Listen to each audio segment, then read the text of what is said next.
Kryeministri Edi Rama në fjalimin e fitores në zgjedhjet parlamentare u shpreh se shumica dërmuese e shqiptarëve votoi për një Shqipëri që bëhet gjithnjë e më mirë. Shumica dërmuese e shqiptarëve dhe shqiptarëve votoi për një Shqipëri që ata e dinë më mirë se kushdo, bëhet gjithnjë e më e mirë.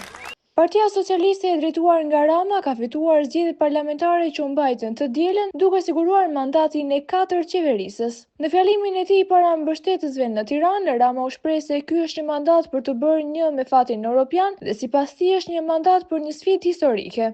Dhe një mundësi historike që Shqipëria 2030 të bëhet zonjë antare e familjes bashkuar evropiane, ne u bëm partia që e mishëroi fuqishëm mundësinë historike në sytë e shqiptarëve që duan zonjën Shqipëri në sofrën e BE-s dhe veten e tyre qytetarë të barabartë të Bashkimit Evropian.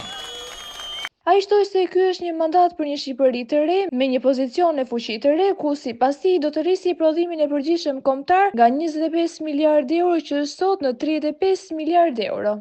Ky është një mandat për një Shqipëri të re, me një pozicion dhe fuqi të re, për të cilën ne do të arrisim prodhimin kombëtar nga 25 miliard euro që e kemi sot në 35 miliard euro. Do t'i rrisim të ardhurat për frym nga 10.400 euro që i kemi sot në të paktën 15.000 euro. Do t'a rrisim pagën mesatare në sektorin publik nga 1.000 euro që e kemi sot në të paktën 1.200 euro.